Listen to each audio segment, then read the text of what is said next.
Greetings, John Toffeloppen here, your typical family fanatic. I am going to teach you about adoption. Everything from the day the baby is born till they fall into the adopted parents' hands. I checked all the websites, they got nothing on me. Both I and my parents are experienced. I was adopted myself, and I am going to teach you how to adopt a child. So maybe you had an accident. You didn't want to have a child, but abortion, not the option. Adoption is the option. There are two types of adoption: directed adoption and anonymous adoption. When the parents give the child up for adoption, they could do two things. They can voluntarily give them up, in which they could choose two different directions. They could do a directed adoption, in which they get to choose where the child goes. One may be a family member, an aunt, an uncle, a cousin, a parent, a sibling, any type of family member. They could direct that child towards that family member, knowing that they would be in better care. They could also send the child to a religious organization. If you're Jewish, if you're Catholic, if you're Protestant, you can bring that child to that organization, knowing that a family of that same religion will adopt that child.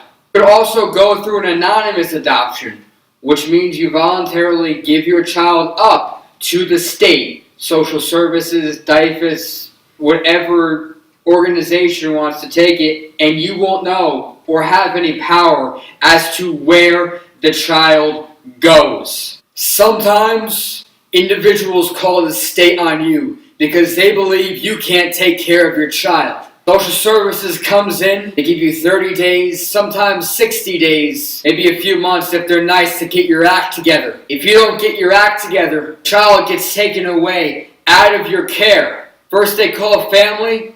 If family can't handle it, your child's in a home of another parent, of another person, or in the care of the state. I want that to happen, but unfortunately the burden comes along because you cannot handle your child. The next step, the foster parent in any situation, is to take classes. Foster the child. First you have to become a foster parent. Then social services, DCF, or anybody who's involved in your state is going to come into your house, look at the situation, look at your house, see if it's a safe environment for the child. Then they're going to examine you, further examine the family, make sure everything is top of the notch, top of the line. The state wants the child to be in the best care. Then, after you take all your classes, you get approved, you are able to adopt the child.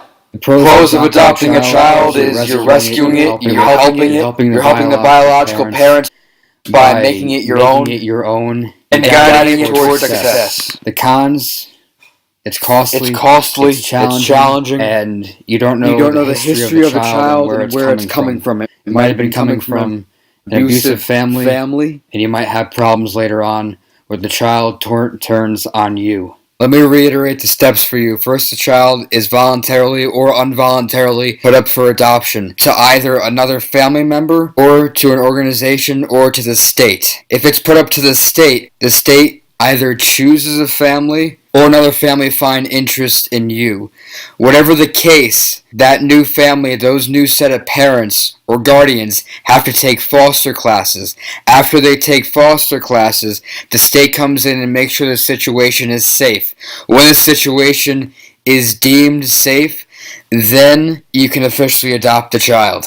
For all you teenagers around the globe, stay abstinent, but if that accident happens, don't abort. Choose adoption. I'm John Toffeloppen, and I approve this message.